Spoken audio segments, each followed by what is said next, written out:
Welcome to Alimentary, the podcast series where you will learn about your amazing body, how it works, and of course why food is so important. We have our store cupboard staples at the end of each episode. We'll also learn more about lifestyle tips and therapies to help you to influence your health in a positive way.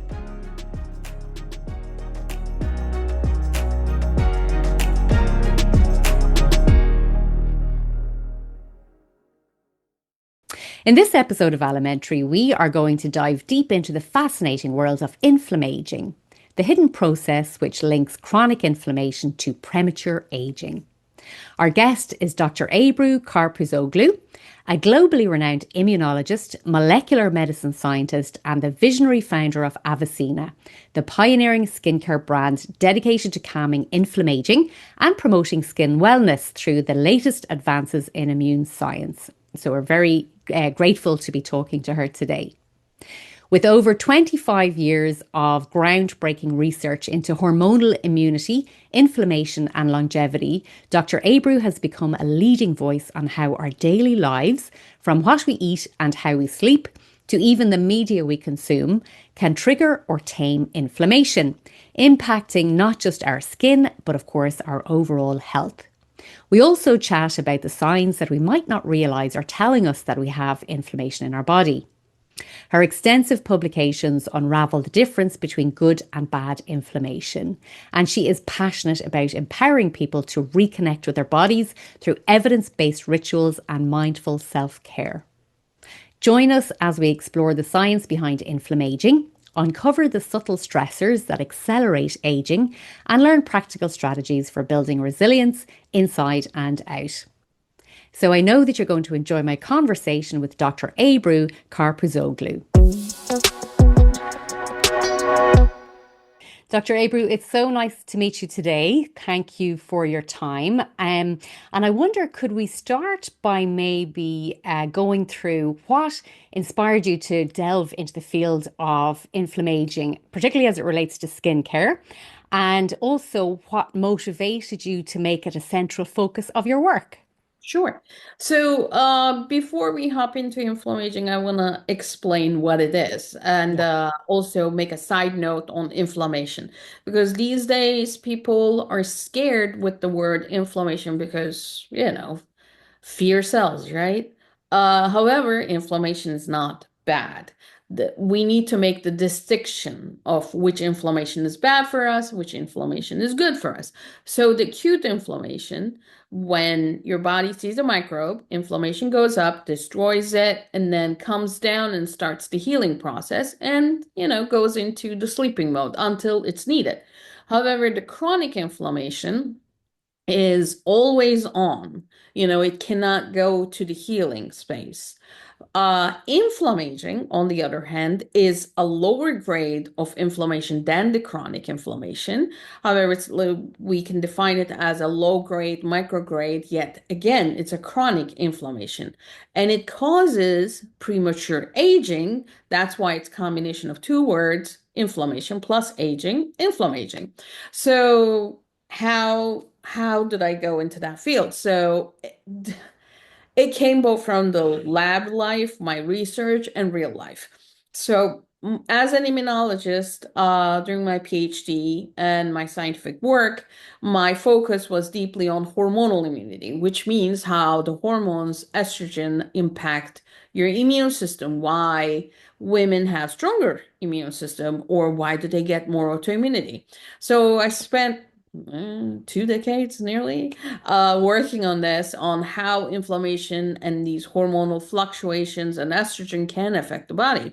But it also became personal because, at us women, we go through hormonal changes every month. And with the stress, oh boy, the breakout's horrible. And then I started asking the question, what is going on? I mean, my skin reflects and responds and scream on top of its lung. There's a problem here. So that is, and also I started trying all the high-end brands and the dermatologist recommended brands in the 90s and 2000s, and none of them worked.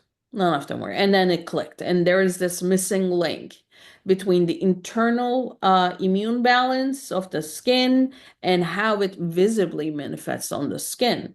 And inflammaging as a term came out in the 2000s by Franceschi, the team from Italy. And that made so much sense. I'm like, okay, there is inflammation here, but it's such a micro level. Still, it is disturbing the balance, the homeostasis, right?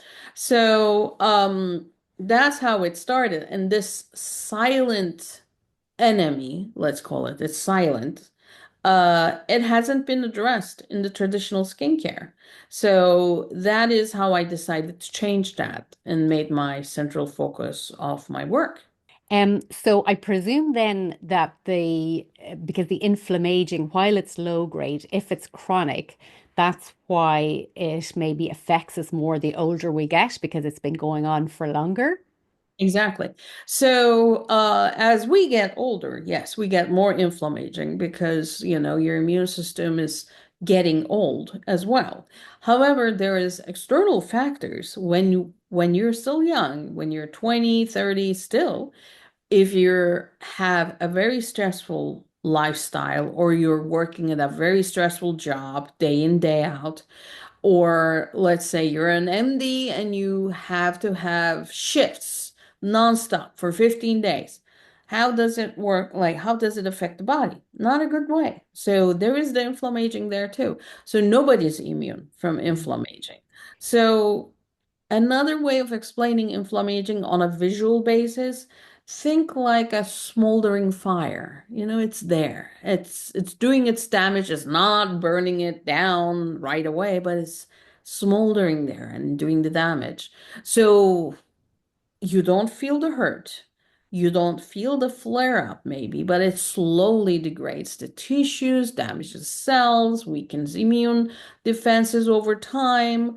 On the skin level, it can damage the collagen and the elastin, hence, you can see premature aging. And I suppose obviously the skin is an outward sign that we have some inflammaging, but it can, I'm sure, maybe drive some other chronic diseases as well. What diseases would you see it as most triggering for? Sure. Well, there's more and more research coming out about how inflammaging can impact the body. And actually, this week I just read briefly a new paper about the relationship with inflammaging and DNA and what happens downstream, which was fascinating. So it's not only at the cellular level, it's at the molecular level. So in a chronic inflammation type, in the larger one, it affects everything: autoimmunity, cardiovascular diseases, neural diseases, Alzheimer. But more and more research is also showing that inflammaging is a start of this. Like chronic inflammation didn't start up like, ooh, I'm gonna go up and become this big fire. No, every fire starts with a little spark, right? That you cannot control. So inflammaging is that little spark that can start things. And if you also have a genetic predisposition for certain diseases, and also we said lifestyle, that your eating habits and other factors as well, everything adds up. So it's hard to generalize to one small, easy reason. I wish it was that way, but it adds up. It's an addition of a lot of things. Of course. So you mentioned lifestyle there. So obviously, nutrition can help with antioxidants, reduce inflammation. But are there any other lifestyle factors, including, obviously stress, any other lifestyle factors that are really closely linked to inflammaging? Definitely. I mean, not sleeping enough, Yeah. not going into that REM cycle and having your growth hormone do the repair mechanisms that you need to have. That is one thing. Eating, we said eating. I mean, it's going to sound cheesy, but what you put in your body actually reflects, which is true, you Yes. know. Yeah. Um, We are and what we eat. yeah, and like even what you watch on TV, because you could be watching the news and boy, it can stress you, especially these days. But if you're watching a happy movie, the brain cannot distinguish whether what it's seeing is real or not. But it will respond to it, especially if you're into that movie a lot, like you're watching Gladiator. The brain can think that, oh, maybe we're there, Yeah. would be Yeah. nice. But that kind of thing also plays a massive role. But diet, as we said, especially high in sugar, processed fats, fast food, you know, Mm, uh, that those things impact and lead to inflammation. So are we not going to have any? No, I'm not saying that either. mm, I'm saying everything in moderation mm. because we're human after all. You want to have like a little glass of wine or your ice cream, of course, have it. But anything extreme, anything too much comes back to you and hurts you.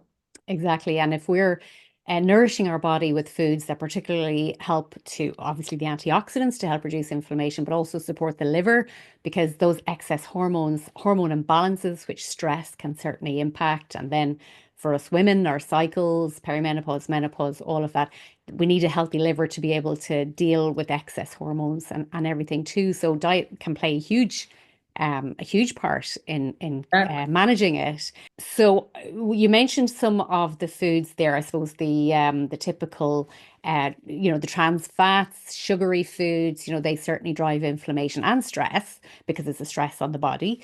Are there any foods that you think are particularly good to support, our healthy gut and our microbiome? I presume is connected as well. Yeah. So we said the refined sugar, processed meats, trans fats, excessive alcohol. We just said that. That's all Mm, pro-inflammatory. Let's summarize it at that. mm, Again, what could be helping? I don't like the word anti-inflammatory foods, but sometimes we have to use mm. that term to summarize it.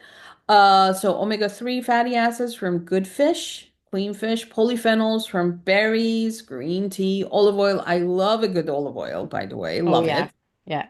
Fiber, good fiber, that will help also the gut microbiome. And so you don't get constipated and saying, oh my God, I am so constipated. It's not going to help. No. Antioxidant-rich vegetables and fruits, as you just said, these could help downregulate the inflammatory pathways.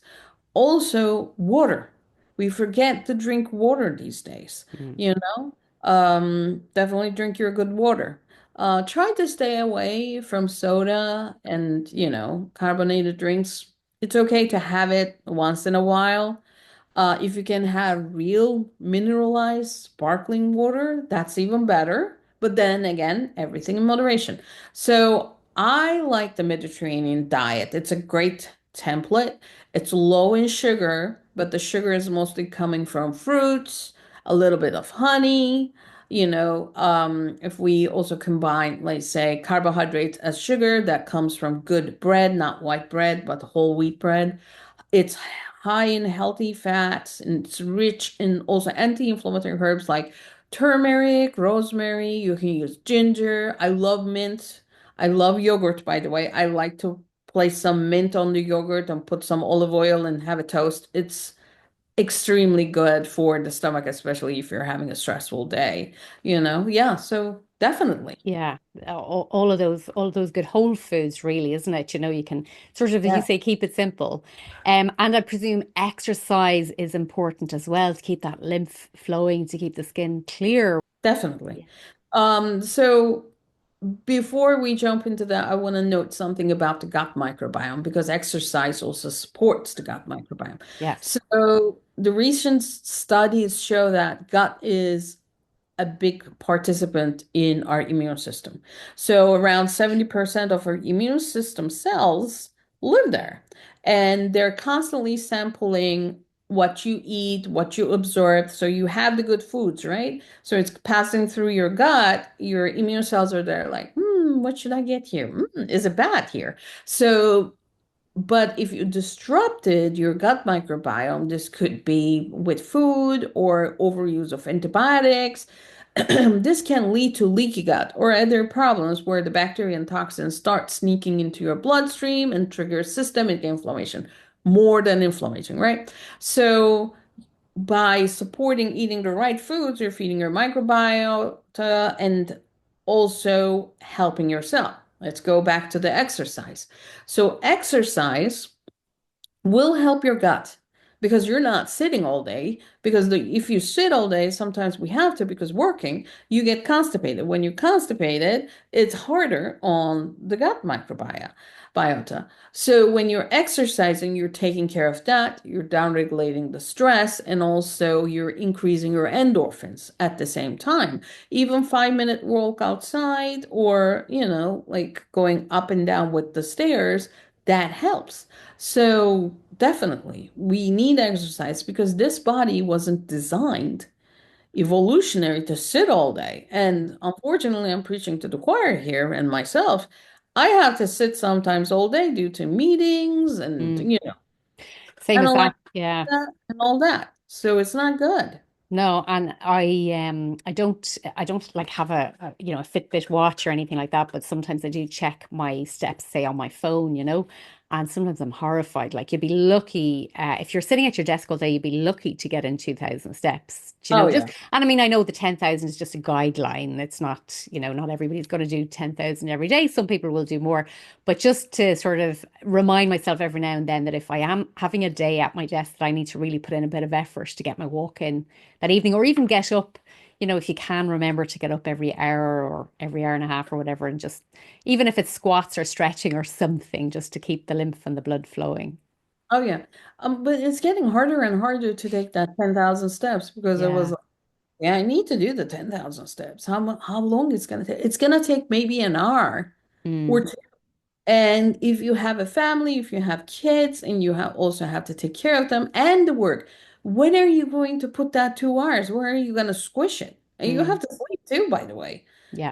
So this life is getting harder on the people. No wonder we're having more and more health problems. I know. I got myself a little rebounder there recently, because apparently 2 minutes on that, is can really help if you're stuck for time to get in a big long walk. So that's kind of helping. But I suppose it makes sense because too, when we move, we're bringing the blood, or flushing. When you see that your skin gets flushed, you'll notice it particularly in your face. That's the blood really delivering nutrients to your skin, isn't it? Yeah, I mean, Mm. you need it. You need Yeah. it. You need the circulation to happen. Like, Yeah. let's say you're sitting all day and then touch your calves. They're going to be hard as stone. What's happening? Because it's going down. All the blood flow and the lymph flow is going down. It's not supposed to do that. Mm. So, what do? You either get up and walk and activate the circulation, or you put on a compression socks, and it's not fun, by the way, because I have to do it when I'm flying also. But again, that is not the solution. It's temporary. Mm. So anything temporary, yeah, it will make you okay for a day, but in the long run, everything adds up. So yes, if you exercise, your skin is flushing, Mm. it's good. It's Yeah. good. It's all good. We'll say someone has maybe their lifestyle hasn't been great for a long period of time, but they've decided to make healthy changes now and they're concerned about inflammation and inflammaging. Can it Mhm. be reversed? Oh, yeah. Mm. That's the empowering part.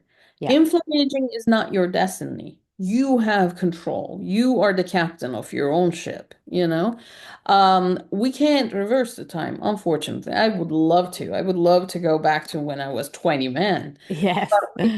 We can influence how we age, right? So the studies show that little changes, even tiny changes in diet, exercise, sleep, and mindfulness. I love a good meditation, by the way, Mm. Mm. can reduce the inflammatory markers like CRP, interleukin 6, interferon gamma, even in the older adults. So, I mean, talking to a wellness coach sometimes help because we get really stressed and overwhelmed, and you're like, this is another thing I need to do. Ask for the help, Mm. go for someone and say, hey, I want to do this. Can you guide me? Exactly. I actually think that if someone is totally overwhelmed, just starting with that 10-minute meditation is probably the best place to start, even though obviously, you might look at their diet and think, well, you can see lots of changes that can be made. But if you start with the breathing and the meditation, then when things calm down in the body, and studies show that it does, it can help reduce blood pressure. It just helps reduce your stress and your stress response. It improves your stress response, that maybe that can give your head a little bit of space to bring in some change. Definitely. Let me tell you a story. So we started at Aveseena, we started doing meditation, and we are creating those tiny little snippets of videos and putting it on social media for everyone to use, you know? Great. Yeah. And then I got into planting roses these days. So our team decided I need a rose meditation. I'm not kidding you. So they made this meditation and they're totally roasting me, Yeah. totally picking me on. And they're not saying my name, but you got your roses. Don't worry about the budget. Just, oh, you need another packet of soil. Don't worry. That Seriously. sounds And they great. put it on social media. I'm going to So, look that up. oh Yeah, yeah, I'll put it's in links, by the way, funny. to your social media in the show notes as well. Yeah. Oh yeah, it's funny, but I was like, "What is this? We have another one?" And I was like, "Oh, you guys roasted me?" And they're like, "Yeah." So it was funny. I liked it, you know? Yeah. And people liked it too, I guess. But that's the thing. I mean, Yeah, meditation is not a chore. It could be fun, like exactly. It's a great place to start, yeah, isn't it? and you can't, let's say you can't even meditate, but you just need to vent out. Call your best friend and say, we're gonna have a session. And I call it the B session. I'm not gonna say the open name. And I do it for my friends too. It's like, I am pissed. I need to vent out. And they're like, go ahead. So you can cuss, you can like, oh, this happened, that happened. Yeah. Let it go. You release the energy. So if you can't release the energy with meditation, pick up the phone Yeah. or with your friend and it's like, we're gonna have a session. Just let it go. Because Yeah. that really helps. Releasing that negative energy helps a lot. Absolutely. Um, so then, apart from the kind of things that we can do in our everyday life, I always say to people, it's only minutes as well. It's just taking some minutes here and there, but I guess it's remembering to take those minutes, isn't it, when we get caught up in the flow of busyness. But are there any other therapies or interventions which I suppose can support reversing or reducing inflammaging? Well, let me think that one. So we talked about that. We talked about meditation, the Mm, easy stuff. If you think that there is a physical problem going on, I highly recommend people to go get a checkup, of have course. blood Mm, levels checked up, and start supplements if necessary. And one of them is vitamin D because we sit all day at the offices and we do not see the sun as much as we have to. We need sun to make vitamin D, and it has serious impact on the bones, on how we live, in also immune system. So that's one thing you can do. Again, everything in moderation. If you take too much, it's not good for you. What else? Um, I would highly recommend sometimes a massage. That mm. really helps. Oh, That that can really release some of the pent-up tension too. Yes, like a lymphatic drainage kind of massage to Mm. help the body because sometimes you need a help from outside, especially if you're working out. So yeah, So, if we were to say for any listeners who are concerned, the top three steps that they can take away to reduce their risk, would you agree that meditation we've talked about, obviously eating more whole foods and exercise? Well, actually, sleep is super important too, isn't sleep. it? Yeah, Well, if yeah, you're exercising, you're gonna sleep better. that's true. Yeah. Because So, when even if you sit all day and you worked and your brain is like pounding, your body is not tired. Your brain is tired. So the body is like, let's go, let's go, let's go. I have this energy to spend. So no wonder we toss and turn in the bed at night. yeah, so maybe it's individual too, and it's of those, say, four pillars of your health, it's whichever one is the low-hanging fruit for you. Where can you, when and can an individual start I with think any of the those first four? one is the meditation and stress Yeah, management. Agree. Yeah. Because the one thing you can do, and it's a trick I do myself too, like something happens, I get pissed off, you know, and then I need to take a 5 minute, step back and say, am I going to be worried about next year? And if the answer is no, frack it, let it go. So ask that question to yourself. Are you going to worry about whatever happened at work next year, even next month? If the answer is no, just chuck it out. And that helps with the meditation too, because when you're meditating, your monkey brain is like, hi, I'm here. Are you meditating? Did you think about this problem? Did you do this? Did you do that? Oh, did you leave the oven open? It's hard. It Yeah. is hard because your monkey brain is trained to keep you awake and it's part of your ego. But if you can control that, and it takes time, it takes effort, but the rewards are amazing. I think meditation is the first one because it affects everything else. Yeah, I agree. It can be the key to giving you Yes. the energy to do everything else. So, if how can someone or is there a way that people can tell if they do have like that low grade chronic inflammation or inflammaging in their body? So they're not sick, but is there any way to tell? I mean, as maybe they Yeah, have some signs in their no, skin or there is. First of all, you're always tired. yeah, You're always tired. You can't catch a break, you know? Um, some people, their joints hurt, you know? Some people can't sleep. That's another thing. But it completely mirrors out on the skin. Your skin starts looking more dull, sometimes drier. If you're acne prone, you start breaking out more.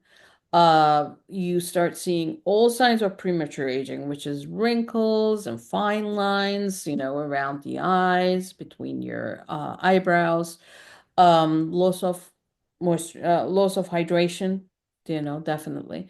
And your skin doesn't heal that fast anymore.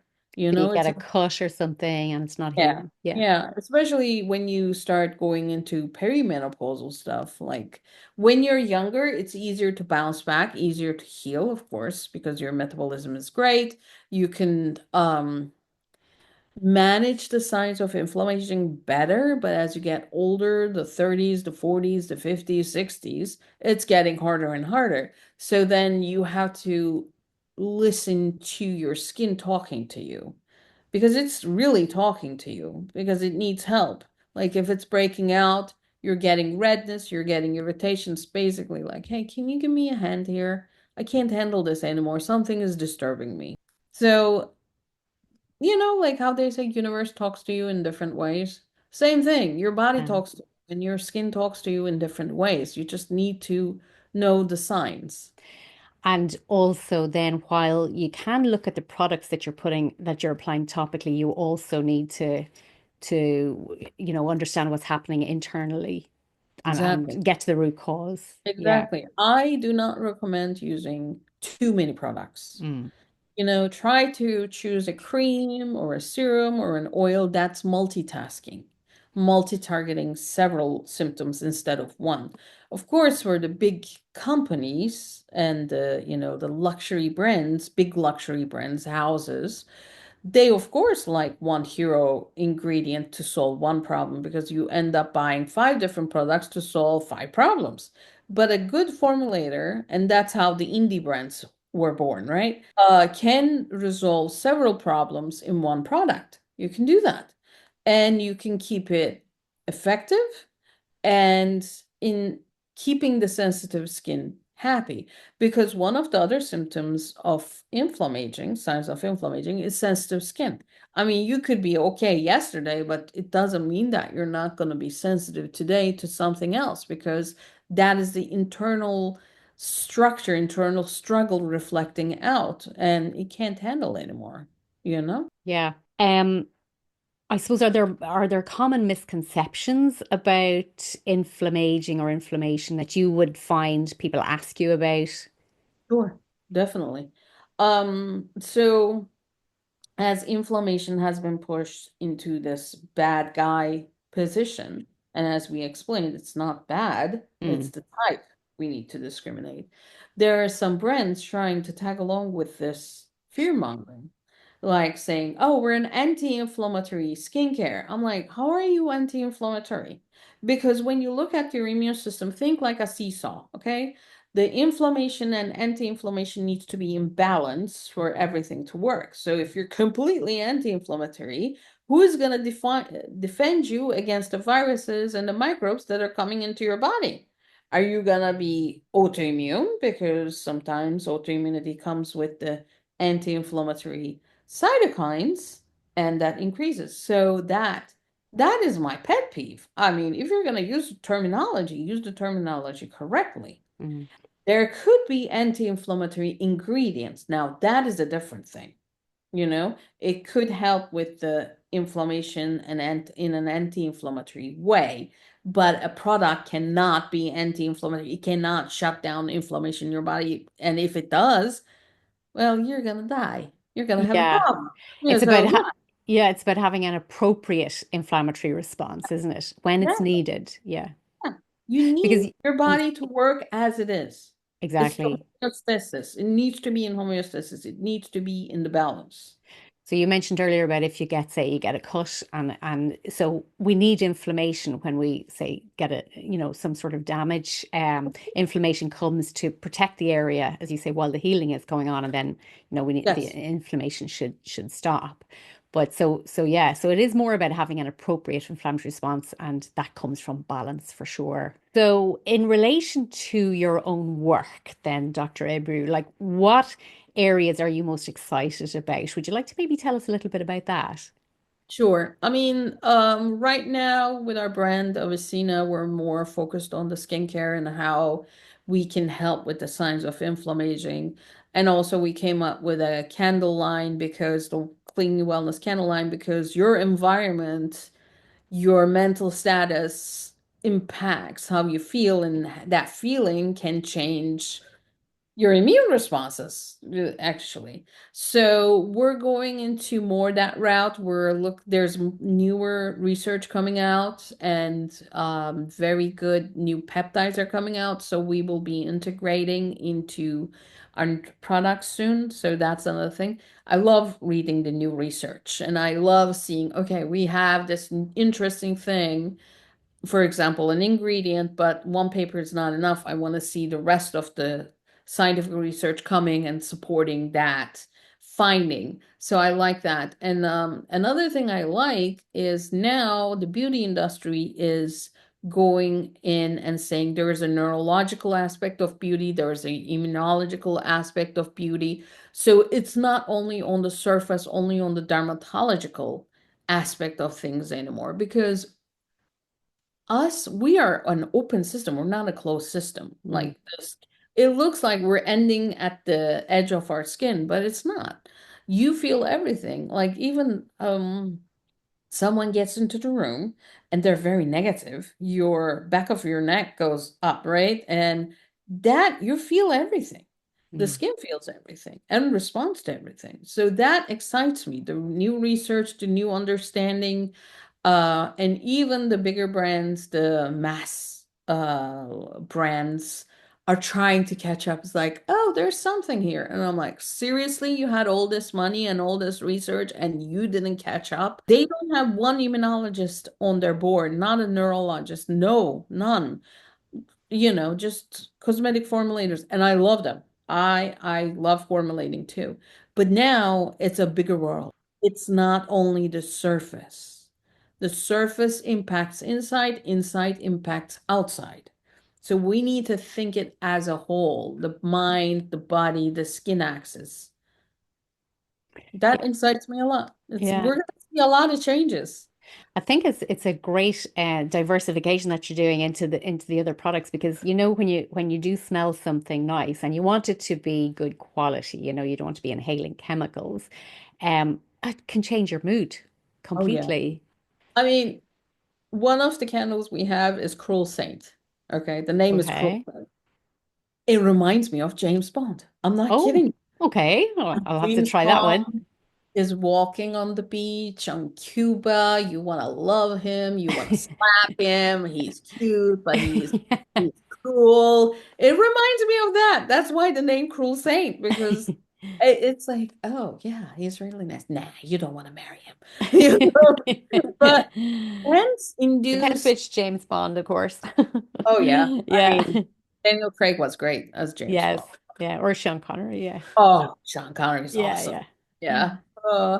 But that's the thing. The scents take you somewhere from your life. You close your eyes and you're swept away somewhere else. Mm, And that's pretty cool what your brain can do there, you I know? know. Um, so, do you see? I think you've probably answered this question already. Our understanding of inflammaging evolving over the next decade. So you just mentioned that the other Right. maybe big, more traditional cosmetic and skincare companies are maybe taking note of this latest Yes, they research are now. Yeah. taking note. They're taking note, and more and more research is coming on this one. How, like, what the food we eat, and also on a molecular level, at the DNA level, at the methylation level, how does it impact us? So, I mean, when you think about it, the immune system keeps you alive. It keeps you, if we didn't have an immune system, we would be dead in a second. Mm, You know, the microbes and the viruses would take over. So it's your private army. It's your SWAT team, and you don't know it's working. So what does that mean? Even the foods you eat interacts somehow through the gut, right? The air you breathe, the what you smoke. I mean, I'm against smoking, by the way. So everything, mm. everything connects. And at the end of the day, it's going to come, everything comes to the immune system because your immune system is the gatekeeper. Well, thank you so much. I think it's fantastic that you have this background in immunity and that you're bringing it into skincare products that we can all access and use, you know. So I think it's a great approach and, you know, a healthier approach for us all anyway. And your expertise is brilliant. So thank you so much, Dr. Ebru, for your time. Thank you so much for having me, Lynn. It was amazing.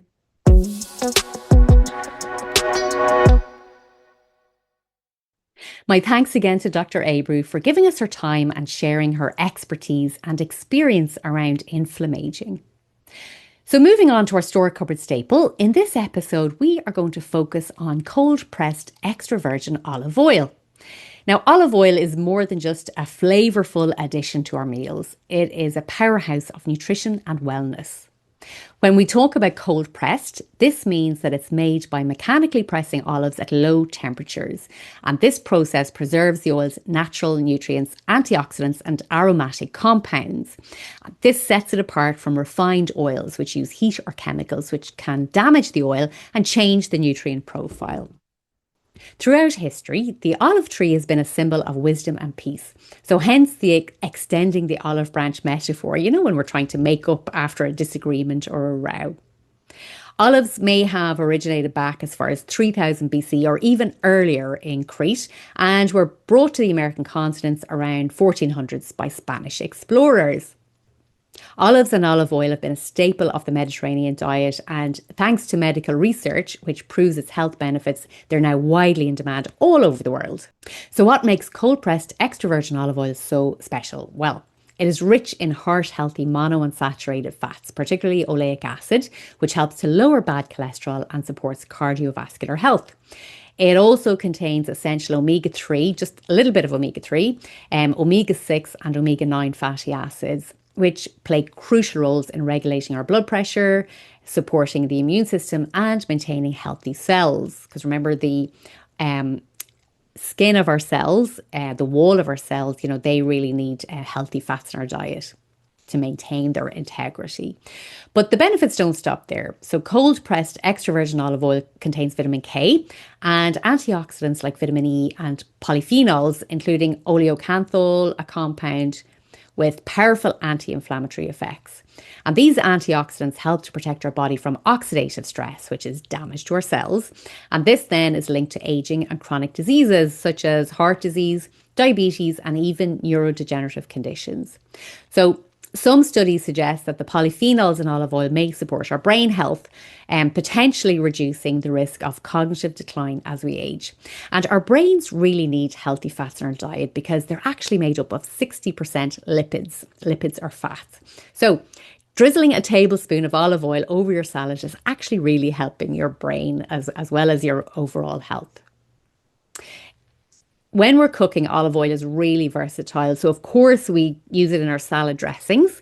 We can drizzle it over vegetables when we're roasting them, use it in a stir fry, or simply even dip fresh bread into it for a delicious and healthy snack. It has a robust flavour, and the nutrient profile make it an easy and beneficial swap for butter or other saturated fats, in our daily meals. And over the years, I used to think I didn't like olives, but now I actually love them. But for anybody who isn't mad about olives, of course, olive oil is an easy way to get the benefits into your diet. So hopefully there is enough information there to encourage you to put some more whole foods into your shopping trolley this week. Thank you for listening to today's episode. I just wanted to clarify that the podcast is for informational purposes only and does not substitute professional care from a doctor or trained health professional, nor constitute medical advice or services if you're in a position to need either. However, if you found it interesting, you can subscribe to make sure you don't miss future episodes, or sign up for my newsletter on lynsharkeynutrition.ie.